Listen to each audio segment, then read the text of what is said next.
You're listening to Dude Podcast with JC and Will. Put some pep in that step.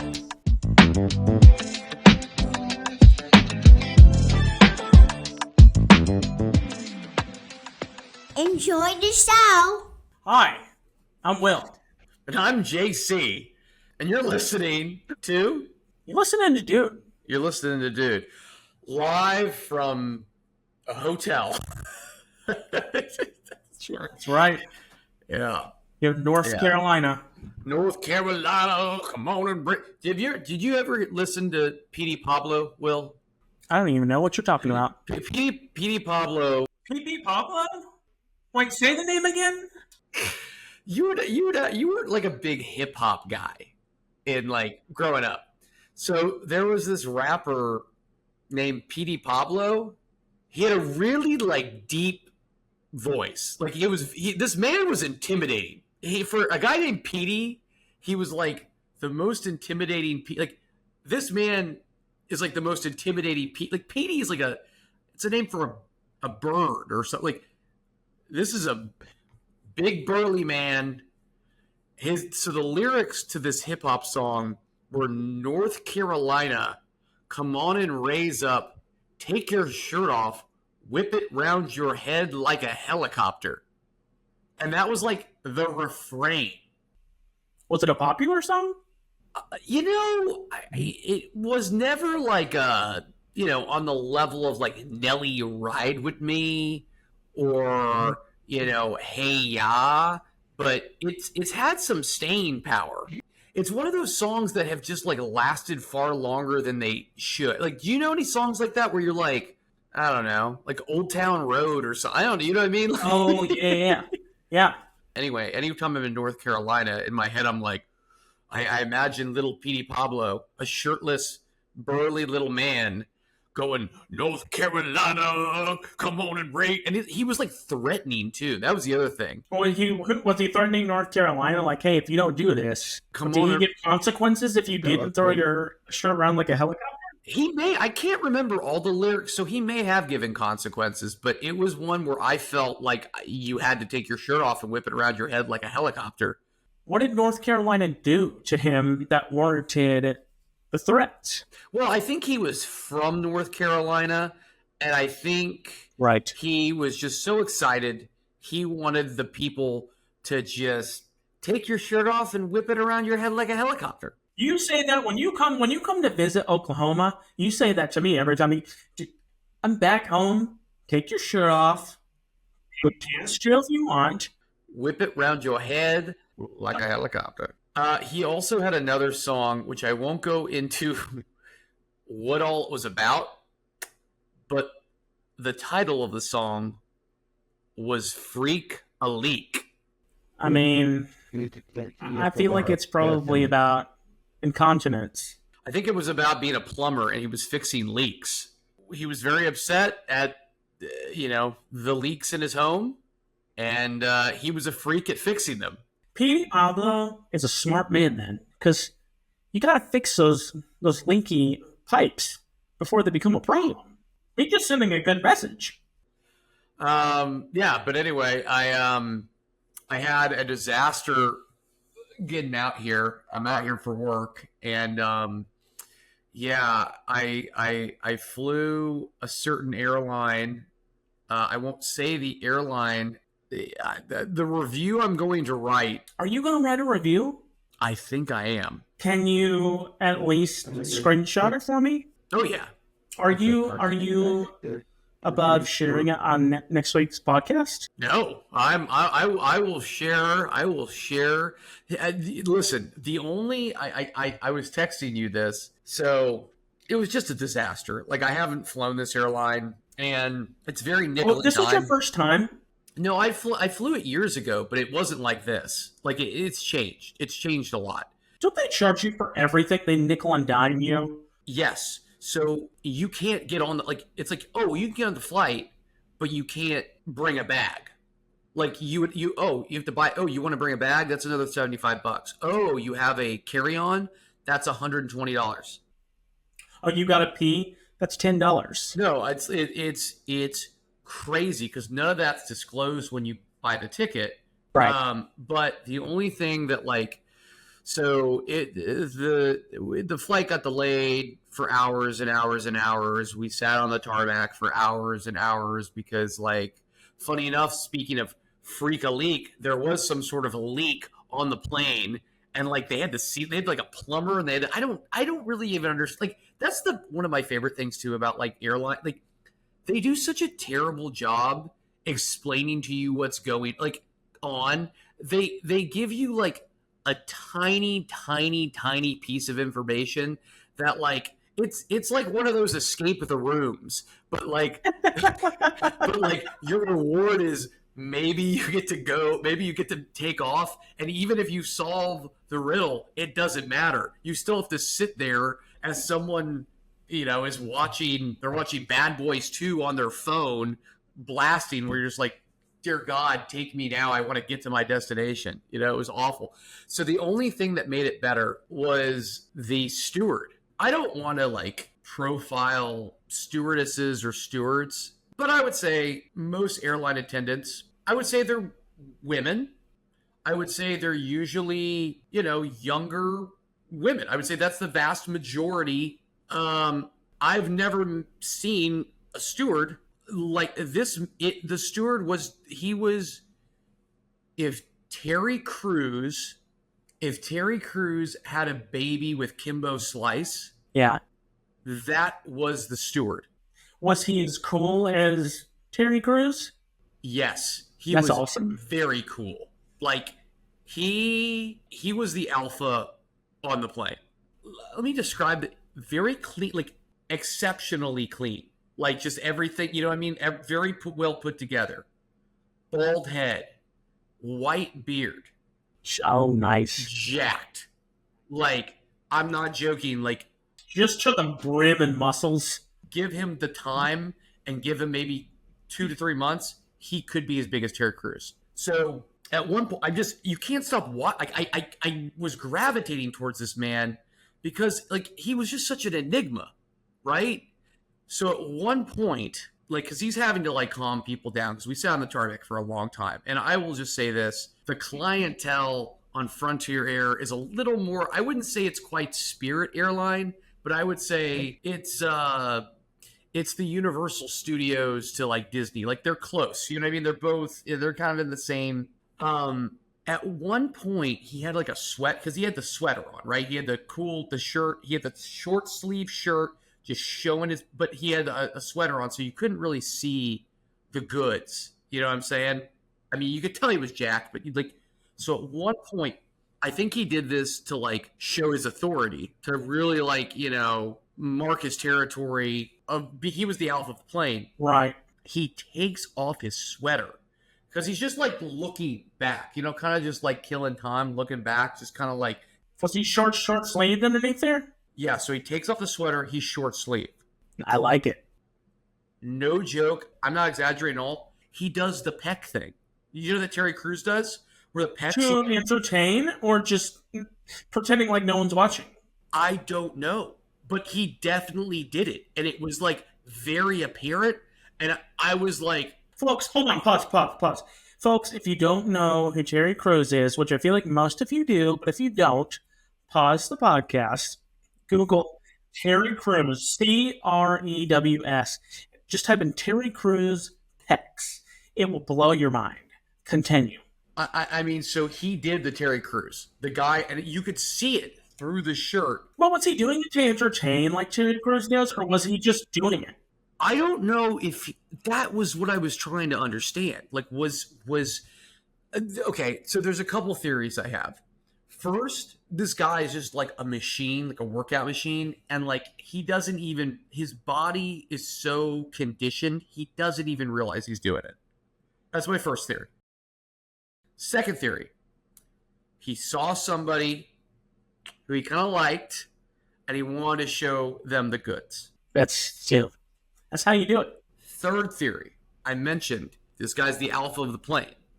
He wants to show everybody, hey, settle down. I will make an example of you. And I think he may have been guys, if you have any questions, look at what my chest can do. dance, dance, dance, flex, flex, flex. Can anybody else do this on this plane? No. Shut the F up and sit down. Real question.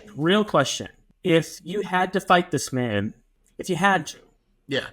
genuine question, how long would you last? And I'm not saying this for comedy. Like, you used to wrestle back in the day. Do you think you could last? First of all, let's clarify. I wrestled for like a year and a half in like 5th and 6th grade, so I'm not sure how much that translates. It's still there. There's a muscle memory in there. I know it. I would give myself 10 seconds. Are you serious? Yeah. Like, don't think you have any advantage, maybe like speed or no. Like, you tell a funny joke, like, hey, what did one cat say to the other cat? And then he thinking about it, and you distract him, and then give him a little kickaroo in the shin. I just twist the nips. Ugh. Not the nerp! Oh.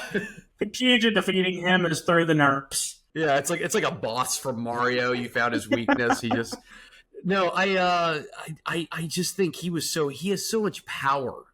I think one hit, I'm done. Like, I'm done. I don't know if I'm dead. I'm probably concussed. I'm probably knocked out. I don't think it's not long. I don't give myself very much time. I mean, I think he was easy. I think he was probably about 225 to 230 pounds, and it was like pure muscle. And he had super dad strength too. Super dad strength? Yeah. What is super dad strength? Well, there were times like growing up where like something would go awry, and your dad had like that. You're like, oh my God, this is the most powerful man in the universe. I get what you're saying now. This man had like so much more. Like, it would the cup floweth. You wanted him to be your dad. Yes, please.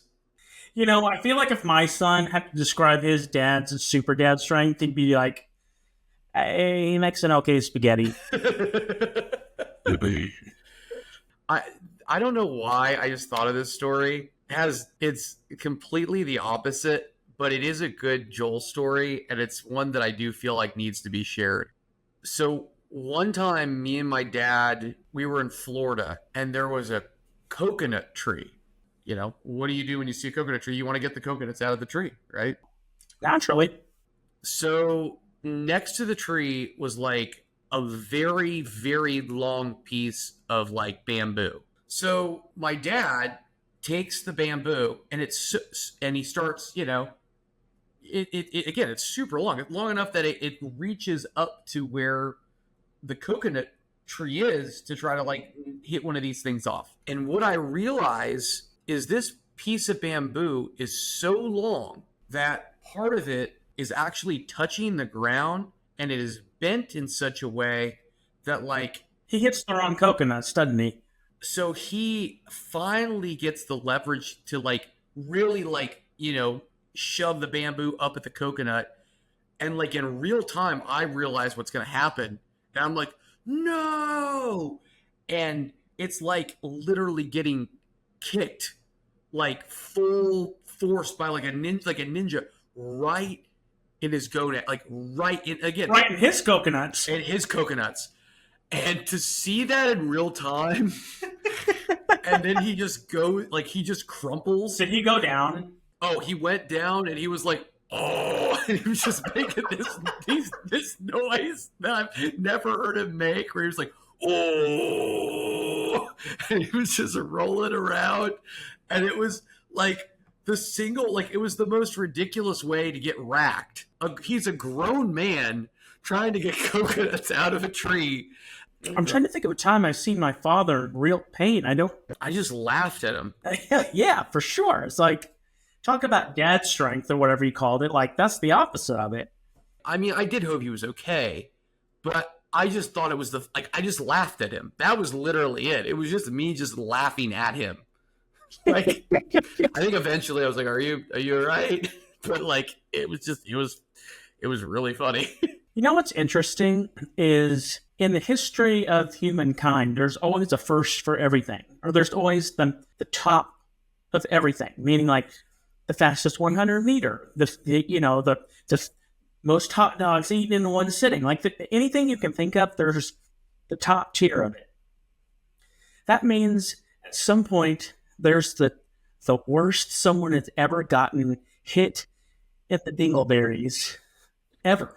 I think the problem is, though, if you start looking through human history, I think the worst version of everything usually ends in death. So hold on. Are you saying you think someone got hit in the dingleberries so hard that it killed them? Yes. Yes. I think when you start going down that rabbit hole of extremes, I mean, you talk to anybody who's like a doctor, right? And who spent any time in like, especially like high intensity units like ER or something like that, the stuff they see on like, I'm not saying on a regular, like, it's not an everyday basis, but like a couple times a month are wild, so like if we're going through all of human history. Oof. Yeah. Well, maybe we take 3 seconds just to remember the one who got hit the hardest in the no-now. Just a 3-second, just moment of silence. So we were talking before the pod, and I think it is important to share.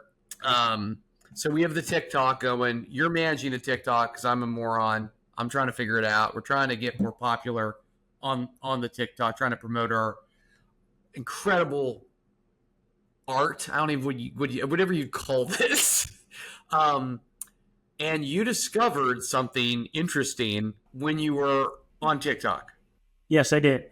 So we really didn't want to get on TikTok, but we're here. It's a great way to like advertise something like a podcast. So we're on it, and I've kind of taken over the reins. JC started, and I've kind of taken it over. Currently, I believe we have 24 followers, and like I think something like 10 posts. And someone started following us, and that someone is JC's grandfather, we call Poppy.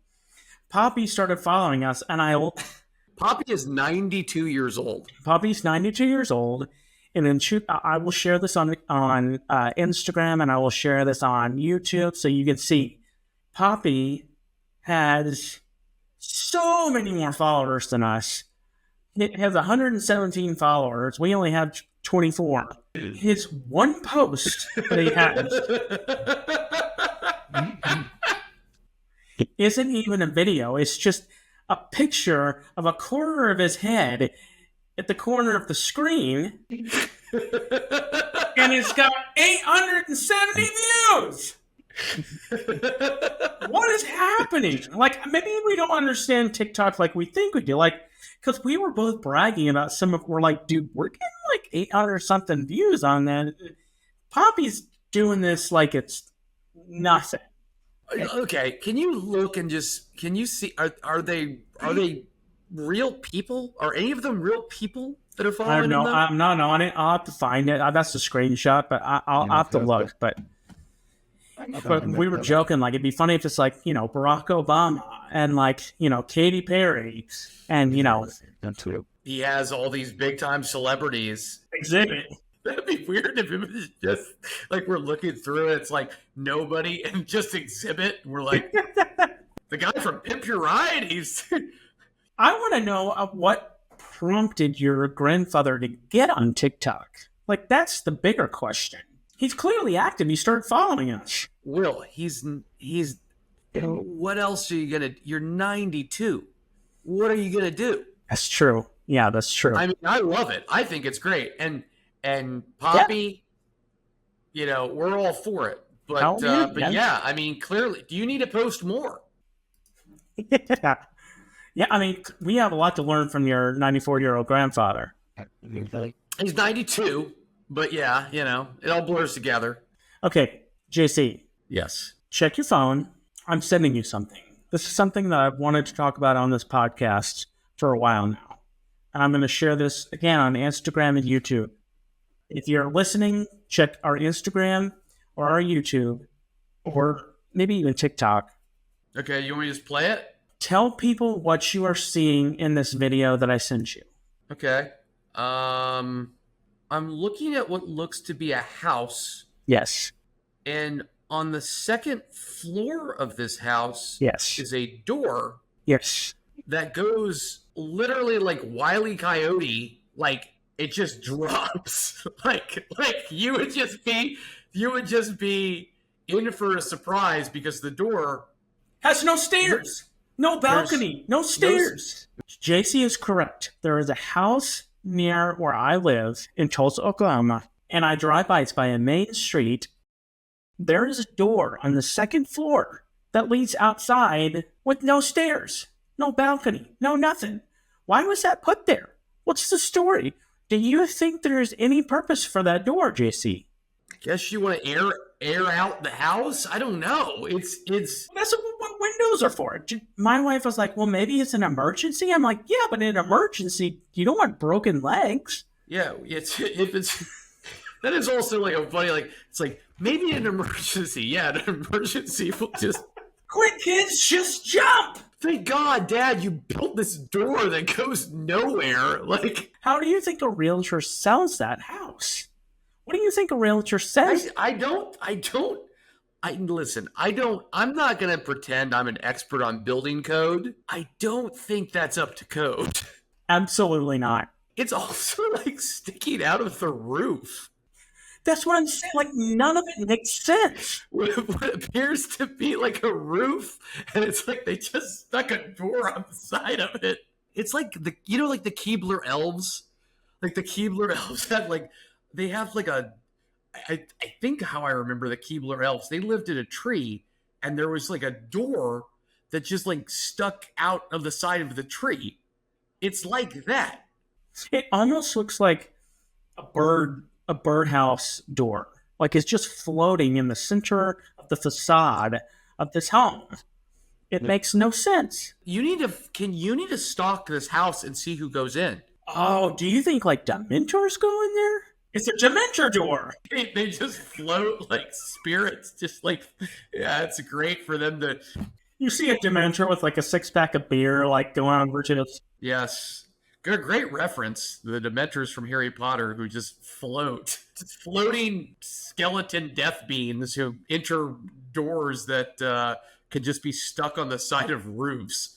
That is so strange. Isn't that weird? I drive by all the time, just hoping maybe I'll see something that I haven't seen before. So I wanted to bring this on the podcast because if we have any friends who are contractors or architects, yes, please explain to us why put our small brains can. I'm sure there's a great logical architectural reason that you would stick a door on the side of it. You know what it kind of reminds me of is, when you go to places and it looks like there's an outlet somewhere, but it's just literally a piece of plastic. It's almost like they're trying to tell you, like, you could have had an outlet here. But that's a real door. I almost feel like, in my head, it's like a door to Narnia or something. I mean, it could be. I mean, Mr. Tumnus, but unfortunately, when Mr. Tumnus comes back from Narnia, he's going to break his little hoofs. He'd break his coccyx, yeah, as he drops onto his rear. What else, Will? Anything else exciting? Well, yeah, so you brought up something earlier in this podcast that I also was thinking about this week.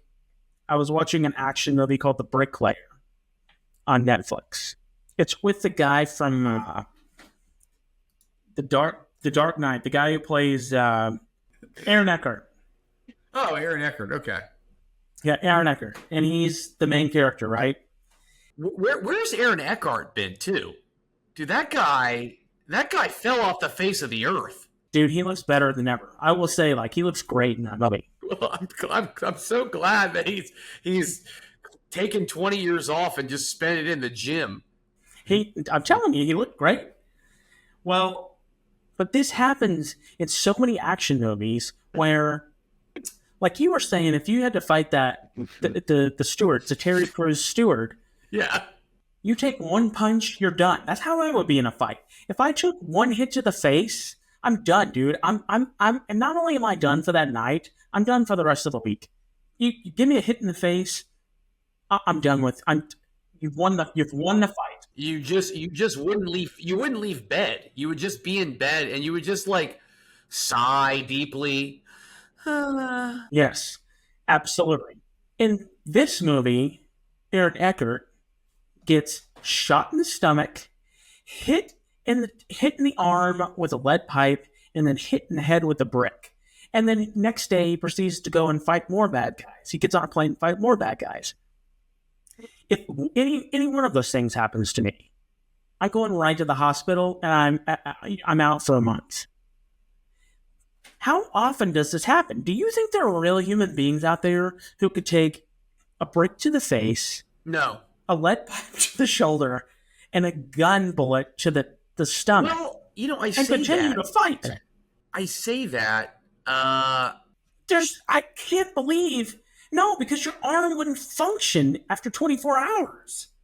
Your head would be done and your stomach would be in pain. There's absolutely no way. I think they're listen, much like Terry Crews Stewart, I think there is a kind of person that may be able to take this.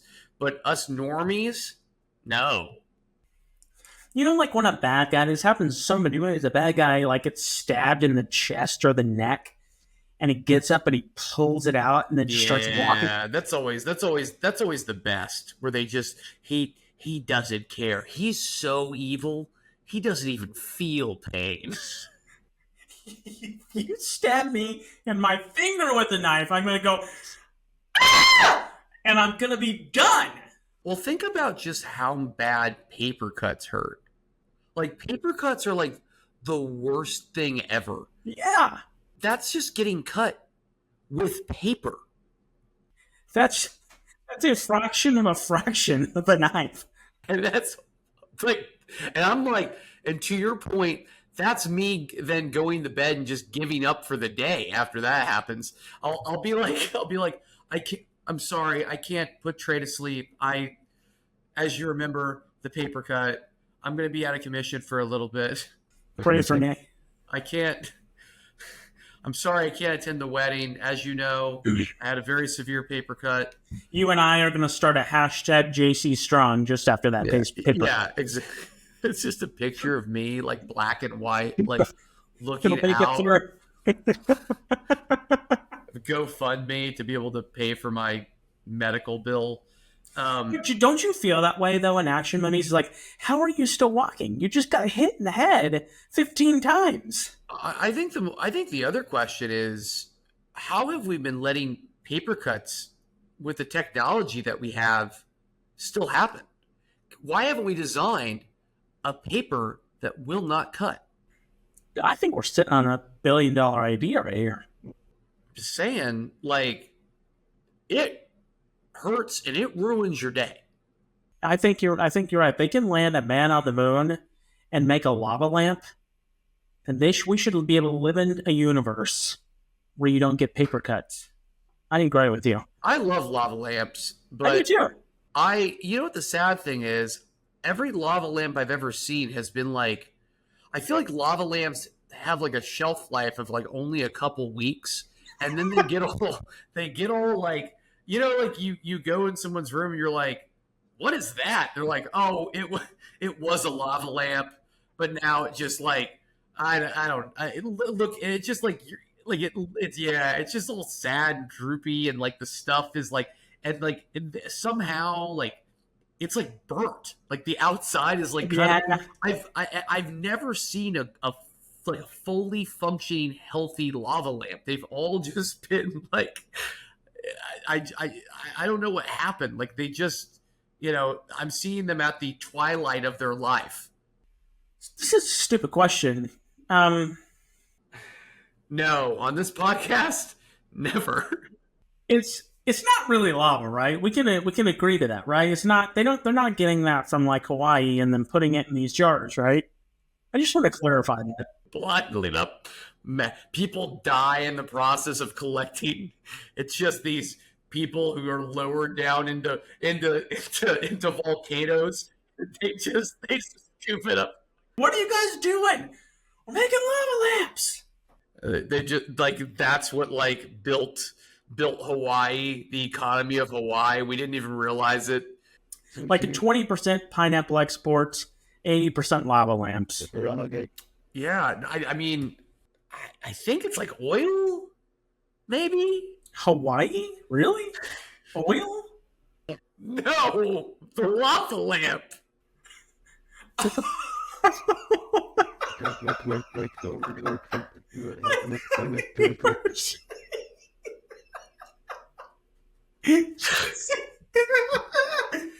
thought you were saying Hawaii's biggest export was oil. No, yeah, I think that's what is in the lava lamp to make it I see. look like that. I see.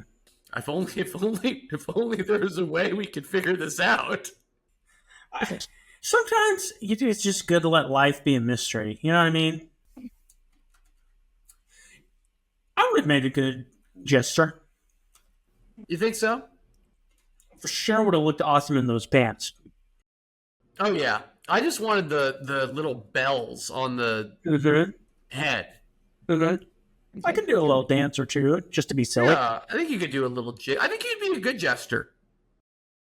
I know my way around juggling balls.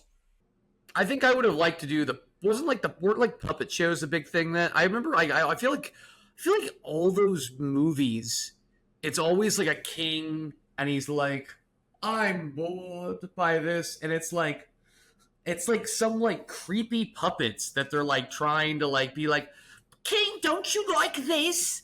Oh, and it's like a character. It's like this bores me. I'm tired of. The go-to move is to hurt yourself, like slip on a banana peel, or like have you seen the episode of SpongeBob where he figures out that he gets really like good laughs when he rips his pants? Yeah, and he rides it pretty much the entire episode. Yeah, I would be ripping my pants left and right if I was a jester. But see, the problem is with ripping your pants is you got to keep going. You got to keep pushing the envelope. They'd want more. The people would want more. It couldn't just end at ripping your pants.